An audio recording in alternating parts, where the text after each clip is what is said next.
পবিত্র মাহে রমজান উপলক্ষে পটুয়াখালীর গলাচিপায় জুলাই গণঅভ্যুত্থানে শহীদদের স্মরণে ও সকল রাজনৈতিক দলের সদস্যবৃন্দর সম্মানে গণ অধিকার পরিষদের ইফতার ও দোয়া মাহফিল অনুষ্ঠিত হয়েছে। শনিবার 29 মার্চ বিকেল 5টা 30 মিনিটে গলাচিপা সরকারি মডেল মাধ্যমিক বিদ্যালয় প্রাঙ্গণে এই ইফতার ও দোয়া মাহফিলের আয়োজন করা হয়। ইফতার ও দোয়া মাহফিলে গণ অধিকার পরিষদ গলাচিপা উপজেলা শাখার আহ্বায়ক মোহাম্মদ হাফিজুর রহমানের সভাপতিত্বে প্রধান অতিথি হিসেবে বক্তব্য রাখেন বাংলাদেশ গণ অধিকার পরিষদের সভাপতি ও ডাকসুর সাবেক ভিপি মোহাম্মদ নুরুল হক নূর।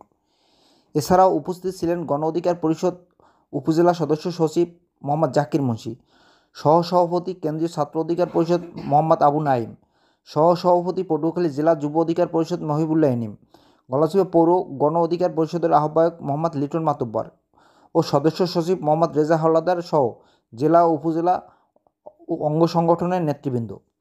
ইফতার পূর্বে দেশ ও জাতির মঙ্গল কামনায় জুলাই আগস্ট গণঅভ্যুত্থানের শহীদদের আত্মার মাগফিরাত কামনায় দোয়া ও মোনাজাত করা হয়।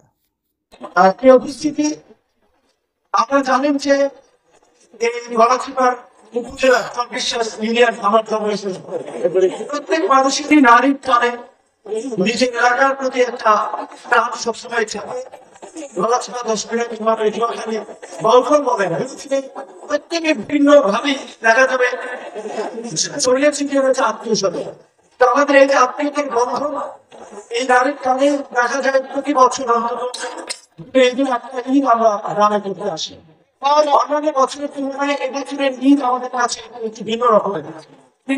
প্রথমে সরকারকে ধন্যবাদ জানাই, অন্তর্বর্তীকালীন সরকারকে, যে তারা এই ঈদকে স্বস্তিদায়ক করার জন্য বেশ কিছু পদক্ষেপ নিয়েছে। আপনারা রমজানের সময় লক্ষ্য করেছেন বাজারে আগের মতো সবজি কিংবা নিত্য প্রয়োজনীয় জিনিসপত্রের দামের ঊর্ধ্বমুখী প্রবণতা নাই। সিন্ডিকেটের যে দৌরাত্ম্য ছিল রোজার মধ্যে সেটা খুব বেশি লক্ষ্য করা যায় না। যার ফলে আগের যে প্রধানমন্ত্রী বলতেন ইংরেজি বেগুনি খাওয়ার জন্য এইবারে আপনাদেরকে কেউ এরকমের বিকল্প রেসিপির কথা বলে নেই, কাঁঠালের বার্গার খেতে কিংবা কুমড়ার বেগুনি খেতে।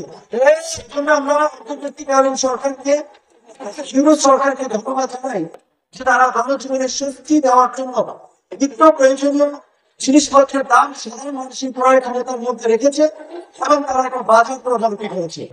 ধন্যবাদ জানাই অধিকার কেন্দ্রে যারা বাজারে বাজারে বাসের কাউন্টারে বিভিন্ন জায়গায় ঘুরে ঘুরে এই ক্রিকেট সিন্ডিকেট বসার বা খাদ্যে ভেজাল এর বিরুদ্ধে সিন্ডিকেটের বিরুদ্ধে অভিযান চালিয়ে এই অসাধু ভালো দুর্বৃত্তদের বিরুদ্ধে ব্যবস্থা নিয়েছে। যার ফলে এইবারে ঈদ যাত্রায় মানুষ ওই যে ছেলে ক্রিকেট দিয়ে আপনার সমস্যা বা ক্রিকেট দিয়ে সমস্যা, এই সমস্যার সম্মুখীন হতে হয়নি।